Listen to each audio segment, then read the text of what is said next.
New York Attorney General Letitia James filed a lawsuit against Donald Trump, Postmaster General Louis DeJoy, and the United States Postal Service itself on Tuesday, alleging that the three groups, two individuals, one group really, alleging that they are doing everything they can to tamper with the 2020 presidential election through DeJoy's attacks on the post office that the post office has also followed through with. That's why they have to be named in the lawsuit as well.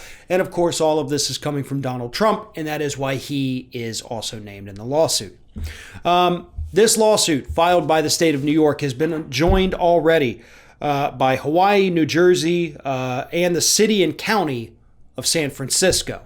So still relatively small. However, there are other states that have also filed lawsuits to stop the destruction of the post office. Pennsylvania, Washington, Pennsylvania, of course, being a very important swing state. The Trump administration so far losing court battles in the state of Pennsylvania over their challenge to Pennsylvania's vote by mail. So a lot of different lawsuits happening right now, but all of them geared towards protecting our election in November.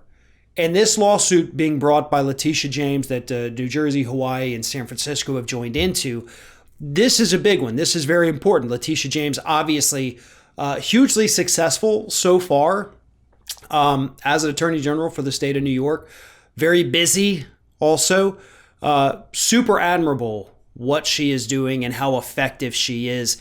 I think we can expect great things from her as her career continues. But that's discussion for another day. What's important right now is protecting the 2020 elections. And that is exactly what these lawsuits are trying to do. Okay, we know we have Congress out there. They have pulled DeJoy in. They have made him look like an idiot. He doesn't even know how much a stamp costs. That's all well and good. We knew the guy was incompetent. Okay, there's no hiding the fact that he's got $75 million, I think, invested in competitors of the post office. So he stands to gain financially by destroying the post office. You know, helping Trump is just kind of the side effect for DeJoy. It's the main point for Trump himself. So we know all this. The question is, what is the House of Representatives doing to put things back? We know they've passed legislation. Fantastic. Mostly symbolic, because it's obviously not going to pass the Senate and sure as hell isn't going to be signed by the president. But what's happening with these lawsuits, this is real. These are things that could have an immediate effect. Unfortunately, I don't think there's enough time at this point.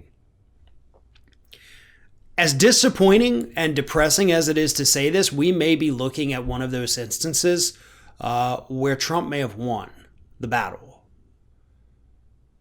They did this so late in the game, and it was so immediate, the things that they've done. And DeJoy was able to convince the public enough a week or two ago, saying, I'm not going to mess with it anymore. And yet reports are still coming out today that they're still messing with it. They're still removing mail sorting equipment.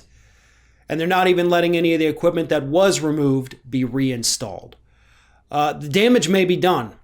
And these lawsuits may not be able to work through the court system fast enough, even with, emergency filings. It may not be fast enough to actually get the post office functioning again in order to have a reliable vote by mail service. So here's what people need to do. If you can vote early by mail, vote early by mail. If you have not already requested a ballot by mail, do so immediately in accordance with your state's guidelines. You can typically find those on your state government website. There should be links there. If not, Google, whatever your state is and vote by mail or absentee voting. Just Google like New Jersey absentee voting, things like that. That will get you to where you need to go, but you need to do it now. And if any of this doesn't seem trustworthy for you, if this does not seem like the route you want to go, if you don't think it's going to reach in time to have your vote counted, mask up, glove up, wear goggles if you have to, wear a freaking hazmat suit if you have to in order to go vote in person. Protect yourself. Make sure you minimize the risk of catching this virus, but vote. Whatever you got to do it, vote. Do not be intimidated by these poll watchers that the Republican Party is hiring, these thugs that they're sending out there to intimidate you, to get you out of line. You don't owe them any answers. If anybody comes up to you in a voting line, you don't owe them any answers at all. The only person you have to talk to is the person you walk up to at that desk or behind the window or however it works in your precinct that asks you your name so they can get you your ballot. That is the only person you have to talk to. Nobody else. Do not fall for their tricks. Do not fall for their scams. They're trying to get you to give up your right to vote because they know how important your vote is. And they know that if you exercise that right, they're going to lose some power. And that is exactly what needs to happen. But if these lawsuits, if they cannot get through the courts, if they cannot get emergency orders from judges to immediately reinstall this postal equipment, we may have to do more in-person voting than people would like. I don't know that on the state side, on the city side, the precinct side, that they're going to take all the necessary precautions. So you have to do that for you. Wear your mask, wear your gloves, wear goggles, wear ear muffs, ear plugs if you want to kind of make sure you're in a hermetically sealed bubble. But do not vote. That is the most powerful thing you can do as a citizen of the United States. Don't let them take this away from you. Because if they do, then Donald Trump just won 4 more years. And I'm not saying that you're somebody who's going to vote for Biden or not vote, but whatever it is. I don't care who you're voting for. I don't care if you're voting for Trump. This is your right to vote. And they are trying desperately to take it away from you. And I think it's ridiculous to vote for people who want to take that away from you. But hey, to each their own, right?